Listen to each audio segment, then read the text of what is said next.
আপনি জুলাই আন্দোলনের সময় হিন্দু শিশু সহ অনেকেই হিন্দু মারা গেছে, এগুলো নিয়ে তো আমি মানে ভারতীয়দের মানে কোনো ইয়া দেখি নাই, মাথা ব্যথা নেই, কখনোই দেখি না। আন্দোলনের পরবর্তী সময়ে সীমান্তে হিন্দু একটা মেয়েকে, আমার নামটা এই মুহূর্তে মনে নাই, আচ্ছা, গুলি করে হত্যা করা হয়েছে। কই তখন কিছু হয় না, তখন এটা আর হিন্দু হত্যা হয় না, তখন এটা বাংলাদেশি হত্যা হয়ে যায়। আলটিমেটলি এইটাই আসলে তাদের মূল গেম প্ল্যান, যে ধর্মীয় কার্ড প্লে করে বা রাজনৈতিক কার্ড প্লে করে আসলে নিজের এই যে নির্বাচন তো সামনেই, এই নির্বাচনে আবারও কিভাবে আসলে নরেন্দ্র মোদী সরকার ক্ষমতায় আসতে পারবে, বিজেপি সরকার কিভাবে ক্ষমতায় আসতে পারবে, সেইটাই হচ্ছে মূল টার্গেট। আপনি ফুটবলে হতো, ফিফার সামনে কোনোদিনও মানে কারোর ক্ষমতা ছিল না এই সকল মানে কার্ড প্লে করা, এই সকল হচ্ছে মানে বিভিন্ন ইস্যু ক্রিয়েট করে এই ধরনের উদ্দেশ্য হাসিলের চেষ্টা করা কখনোই সম্ভব ছিল না।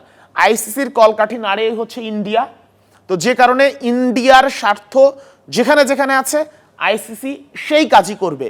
পাকিস্তানে যদি ম্যাচ হতো, সাজিয়ে দেয়া সবকিছু সাজিয়ে দেয়া, এই ম্যাচ যদি পাকিস্তানে হতো, আমি আগেও বলেছি, সেই ম্যাচ পাকিস্তান থেকে এনে দুবাইতে খেলানো হতো, কিন্তু ম্যাচ বাতিল হতো না, বা ইন্ডিয়াকে ওয়ার্ল্ড কাপ থেকে বাদ দেয়া হতো না। কারণ এই উদাহরণ আমরা আগেও দেখেছি। বলেছিলাম আপনাকে, ভোটাভুটিটা হয়েছে, যদি ভোটটা বাংলাদেশের পক্ষে আসতো তাহলে তো ম্যাচ শ্রীলঙ্কায় চলে যেত। অর্থাৎ শ্রীলঙ্কা ম্যাচ আয়োজন করা একেবারেই অসম্ভব, এটা সত্য না? না, একদমই সত্য না। কেন অসম্ভব? শ্রীলঙ্কা একটা cricket playing country, proper facilities আছে, এবং শ্রীলঙ্কা যদি ওয়ার্ল্ড কাপের ম্যাচ আয়োজন করতে পারে সেটাও তো তারা লুফে নিবে। আলটিমেটলি এগুলো পুরোটাই হচ্ছে সাজানো নাটক, যে নাটকের মূল উদ্দেশ্য হচ্ছে নরেন্দ্র মোদীকে আবারও ক্ষমতায় আনা, এই ধর্মীয় কার্ড প্লে করা, Bangladesh Bharat clash card play করা, সবকিছুর গোড়া আসলে এক জায়গাতেই।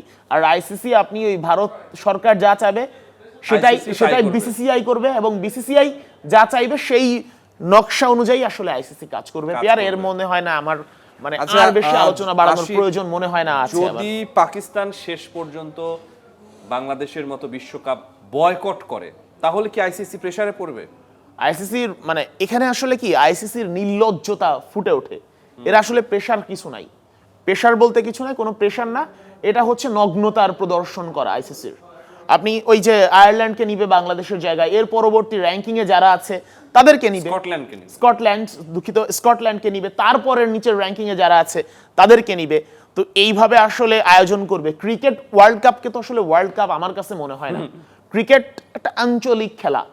আপনার মনে আছে লাস্ট যেবার ইংল্যান্ডে ওয়ার্ল্ড কাপ হয়েছিল, অনেকেই গিয়ে জিজ্ঞেস করেছিল যে তোমাদের দেশে ওয়ার্ল্ড কাপ হচ্ছে, অনেক বাচ্চা, ছোট বাচ্চা অনেকেই জানে না যে তাদের দেশে ক্রিকেট ওয়ার্ল্ড কাপ হচ্ছে, তারা নিজেরাই জানে না। মানে ক্রিকেট আসলে ওয়ার্ল্ড কাপ বলা যায় না, এটা একটা আঞ্চলিক টুর্নামেন্ট বলতে পারেন আপনি, যেখানে 8-10টা দেশ খেলে, আরো অনেক দেশ খেলে যেগুলো আসলে না খেলার মতো খেলা। আপনি যেমন ধরেন ব্রাজিলও কিন্তু ক্রিকেট খেলে, আর্জেন্টিনাও ক্রিকেট খেলে, কিন্তু এই যে ব্রাজিল ক্রিকেট টিমে 3 থেকে 4 জন বাংলাদেশি আছে। তো এই আসলে এই খেলাকে আসলে খেলা বলে না। ক্রিকেট কখনোই গ্লোবাল স্পোর্টস না, এবং গ্লোবাল স্পোর্টস না হওয়ার কারণে গ্লোবাল স্পোর্টস যে হয়ে উঠছে না, এখানেও আইসিসির দায় আছে, আইসিসির নপুংসক আচরণ আছে এখানে। তো এই জায়গা থেকে আসলে বলার কিছুই নাই।